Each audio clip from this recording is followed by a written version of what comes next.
नमस्कार प्रेक्षक मंडळी, मी भगवान जाधव. 3 दिवसापूर्वी तुम्हाला आम्ही वसमत शहराच्या विविध विकास कामाबद्दल माजी जिल्हा परिषद सदस्य रवी पाटील नादरे यांच्यासोबत दिलखुलास मुलाखत केली होती. तो भाग क्रमांक 1 होता आणि आज जे आहे ते भाग क्रमांक 2 मध्ये नसरतपूर ते बारसगाव जाणाऱ्या राष्ट्रीय महामार्गाची व्यथा आपण जाणून घेणार आहोत. थेट माजी जिल्हा परिषद सदस्य रवी पाटील नादरे यांच्यासोबत आणखी या जे काही राष्ट्रीय महामार्ग आहे या महामार्गाच्या कामासाठी जे काही भूसंपादन मावेजा असेल, कन्स्ट्रक्शन आहे, त्यांना वाचवण्याचा कशा पद्धतीने या ठिकाणी प्रकाश पाटील नादरे यांनी या संपूर्ण घटनेचा पाठपुरावा केलेला आहे. नेमकं कशा पद्धतीने कोट्यावधीचा भ्रष्टाचार या ठिकाणी म्हणजे भाग क्रमांक 1 मध्ये वसमतच्या विविध विकास कामावर आपण चर्चा केली होती. त्यातच आता एक आपल्या वसमत शहरातून जाणारा जो राष्ट्रीय महामार्ग आहे नसरतपूर ते बारसगाव, जवळपास या महामार्गाचं काम अत्यंत संथ गतीने चालू आहे, निकृष्ट दर्जाचं चालू आहे.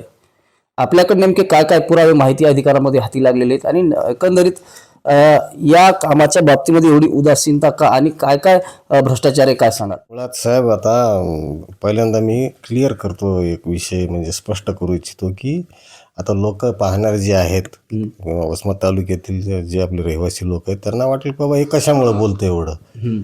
तर पहिला विषय असा आहे की मी लोकांना जागरूक करण्यासाठी या रस्त्याची जी अवहेलना आणि या रस्त्याची जी क्वालिटी पाहता मला असं वाटलं की लोकांना आपण जागरूक केलं तरच काहीतरी बरं. नाही तर कसं सहसा लोकांच्या मनात काय असतं की केंद्र सरकारचा रस्ता आहे, दिल्लीला ऑफिस आहे, कोणा जा कोणाला बोला माहीत नाही, ह्या छोट्या मोठ्या गोष्टी त्यांच्या मनामध्ये असतात. त्याच्यासाठी मी त्या शंकेचं निस्सरण करण्यासाठी हा करतोय. हालाकी माझा जर काही ह्याच्यामध्ये वाईट हेतू असता, माझ्याकडे गठ्ठेच्या गठ्ठे पडलेत माहितीचे, तर ते मी इकडेच रफादफा केला असतं यांना ब्लॅकमेल करून. पण मला जनतेला दाखवायचं आहे की ह्याच्यामध्ये काय काय व्हायला लागलं. आता विषय चाललाय की आपले वसमतचे लोक उघडी नदीवरचा पूल पाहिलेत, इतके दिवस आसनावरचा पाहिला, आणि काही जण मेंढल्याचा पूल पाहत असतील, आणि सगळे जण रेल्वेचा पूल पाहिलेत. बरोबर आहे. आज 5 वर्षापासून त्याची काय अवस्था आहे. विषय असा त्याच्यामध्ये महत्वाचा आहे की नांदेड एक्झिक्युटिव्ह इंजिनियरनं 2023 मध्येच पत्र देऊन विचारलं होते. पत्र आहे माझ्याकडे, बघा त्यांचं पत्र आहे, प्रेक्षक दाखवा. 2023 मध्ये त्यांनी पत्र देऊन विचारलं, MB पाटील कन्स्ट्रक्शन आणि टीम लीडर रेडकॉन एजन्सी यांना विचारलं की तुम्हाला जागेची गरज आहे का, म्हणजे जागा विकत घ्यायची का, भूसंपादन कशासाठी, पुलांसाठी. पूल आता हे कोणी विचारलं तर म्हणतात ना आम्हाला जागाच नाही मिळाली, पुलाला जागा खरेदी राहिली वगैरे वगैरे, एकंदरीत चौपदरीकरणाच्या कामासाठी. तर त्याच्यामध्ये त्यांनी विचारलं होतं एक्झिक्युटिव्ह इंजिनियरनं. तर या दोन्ही एजन्सीने त्यांना काहीच रिप्लाय दिलेला नाही. किंवा आम्हाला पाहिजे म्हणले नाही, नाही पाहिजे म्हणले नाही, काहीच नाही. हे कधी पत्र दिलेले? हे 2023 25/7/2023 नांदेड एक्झिक्युटिव्ह इंजिनियरचं पत्र आहे.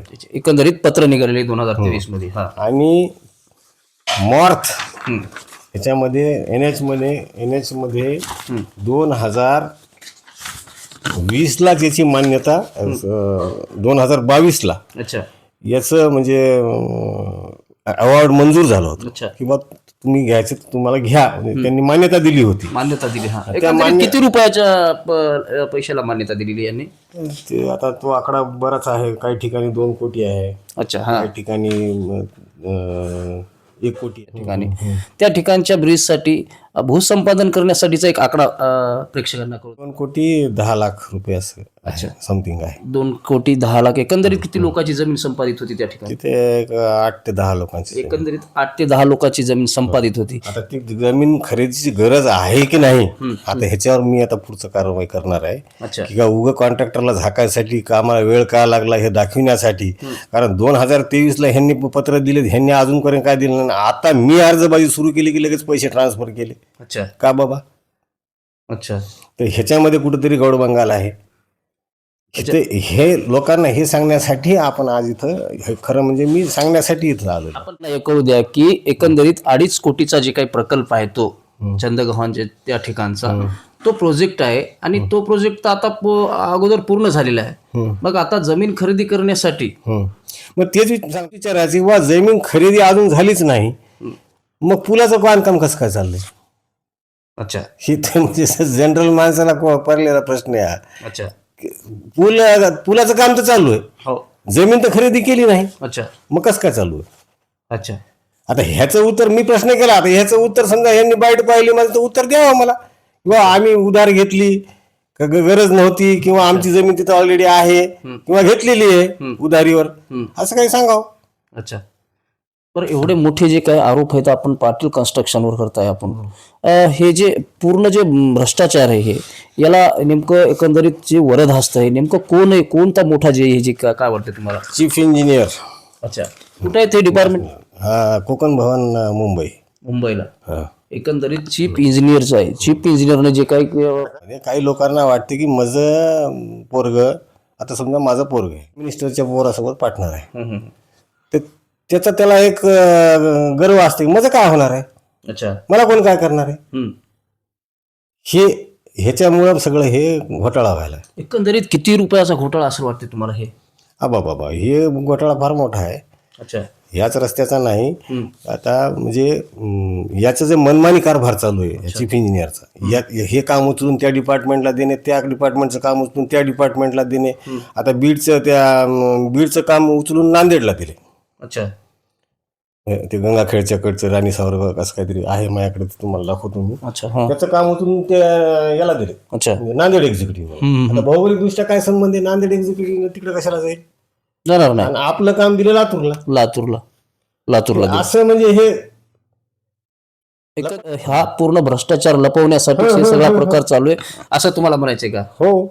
अच्छा मग आता मग आता मी इतके आतापर्यंत 51 मेल केलेत, ACS ला केलेत, सेक्रेटरीला केलेत, चीफ इंजिनियरला केलेत, एक्झिक्युटिव्ह इंजिनियरला रोज करतोय. मला एखाद्या ईमेलचं उत्तर द्यायचं असतं ना, बिलकुल द्यायला पाहिजे, किंवा मला त्यांनी स्पष्टीकरण द्यायचं, बाबा हे तुम्ही आमच्यावर खोटा आरोप करायला लागले, किंवा हे कागद खोटं बोलायला लागले, बिलकुल खरे, काहीतरी द्या ना. बरोबर आहे.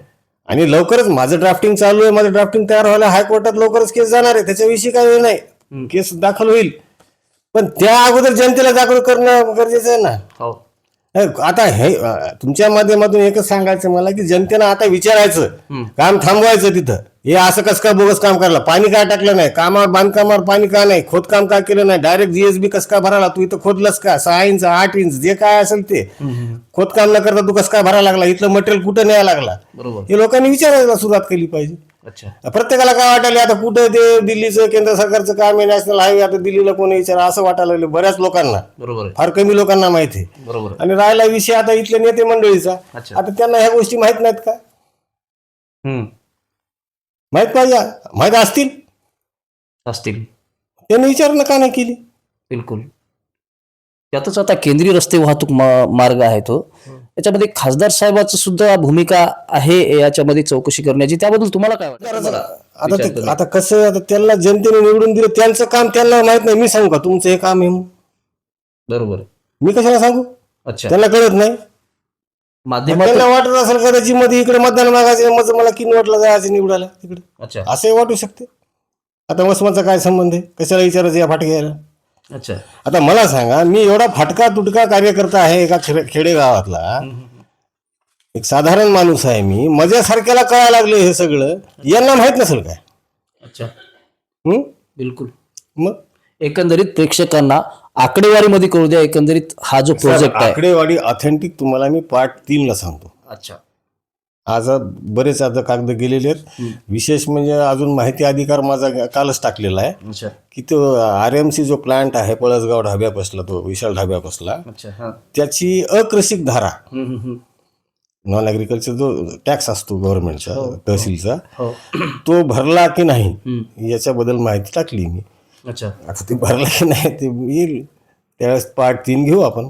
अच्छा एक मसरतपूर ते बारसगाव जाणारा जो राज्य महामार्ग आहे आपल्या शहरातून जातोय तो दर्जाईन काम आहे, अनेक दिवसापासून काम आहे, संत गतीनं काम आहे. संबंधित कंपनीतून कुठल्याही पद्धतीमध्ये सुधारणा झाल्या नाहीत. आम्ही जे आहे प्रत्येक ज्या ठिकाणी अशाप्रमाणे काम चालू आहे ज्याच्यामध्ये जे आहे काम जे आहे सुधारणा होत नाही किंवा कामामध्ये गती येत नाही, त्याच्यामध्ये जे आहे आम्ही दोन्ही कारवाई करायला आता मीटिंगमध्ये पण सांगितलेलं आहे. दोन्ही मीटिंगमध्ये प्रशासकीय कारवाई पण करून घेणार आहे आणि बाकीची जी लिगल कारवाई आहे तो पण आम्ही करायला सांगितलेला आहे. तो पण आपल्याला लवकर याच्यामध्ये परिणाम मिळेल.